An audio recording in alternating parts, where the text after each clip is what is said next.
Greetings, esteemed viewers. Today, let's dive into a critical and often misunderstood topic: the glamorization of mental illness, particularly as it appears in online spaces. In recent years, we've seen an emerging trend where individuals, especially those from Generation Z, openly talk about their struggles with mental health on platforms like social media. While raising awareness about mental health is essential, there's a fine line between sharing personal experiences and glamorizing mental illness as a badge of honor. As we explore this phenomenon, it's important to acknowledge the cultural context in which it thrives. Generation Z, currently the youngest cohort of adults, has grown up in a digital world where social media plays a significant role in their lives. This group is at the forefront of discussions around mental health, using platforms like Instagram, TikTok, and YouTube to document their experiences and connect with others who face similar challenges. On the surface, this openness can appear constructive. It encourages dialogue around issues that have long been stigmatized and provides a sense of community among those who are struggling. However, we must ask ourselves, are we seeing a genuine effort to address mental health, or are we witnessing a trend that risks glamorizing these experiences? There's a growing concern that some individuals may present their mental health struggles in a way that seems less about seeking support or understanding and more about gaining attention and validation. In this context, sharing stories of depression, anxiety, or other mental health challenges can become performative.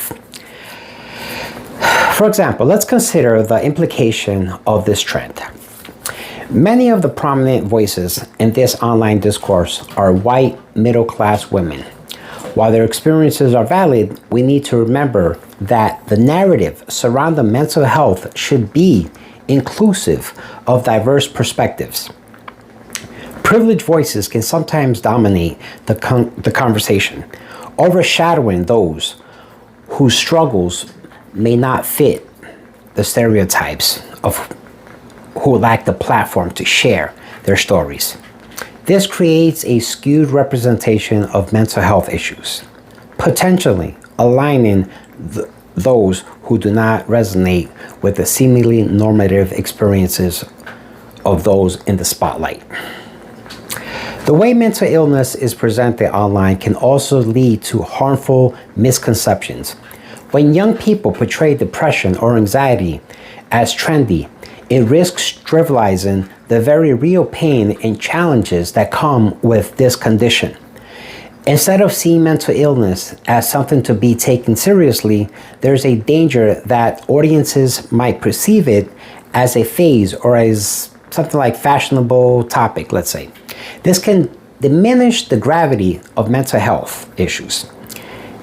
It makes it harder for those who genuinely suffer to find the support they need. Furthermore, we must reflect on how this trend impacts the relationships between mental health and self-image, particularly in a social media era that often emphasizes curated perfection. Individuals may feel pressured to present their struggles in a certain way to gain approval or sympathy from their followers. This performative aspect can divert attention from the core message about seeking help and fostering true understanding of mental health.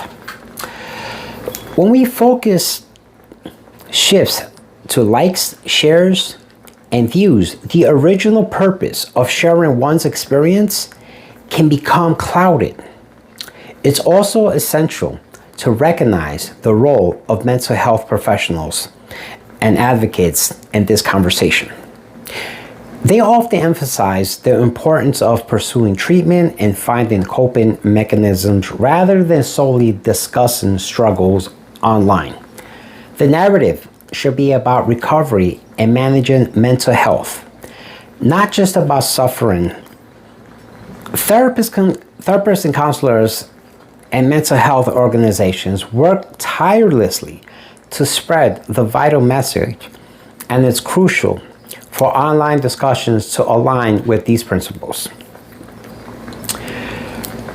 Let's consider the potential effects of glamorizing mental illness. What can we do to create a more constructive conversation? First, we need to ensure that mental health discussions prioritize solidarity and understanding over sensationalism.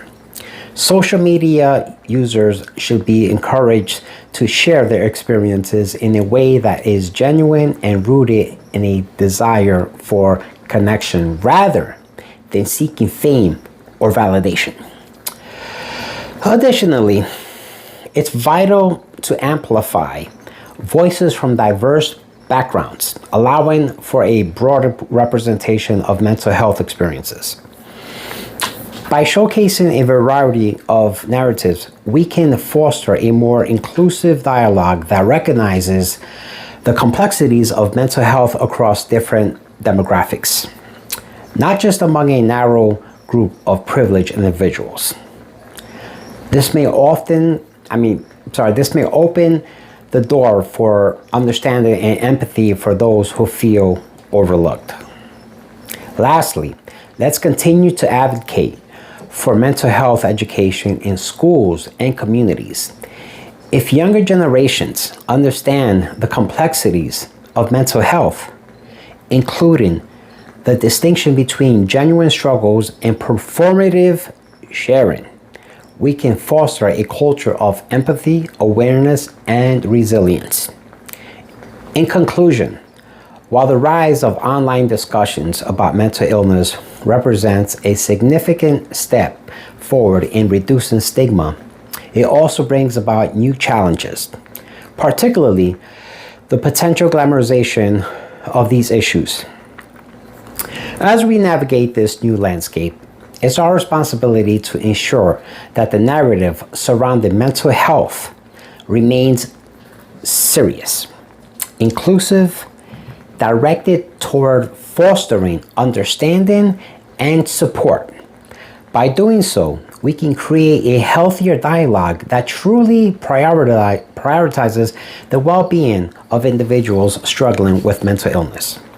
Thank you for joining me today as we explore this important topic in more depth. God bless and be well.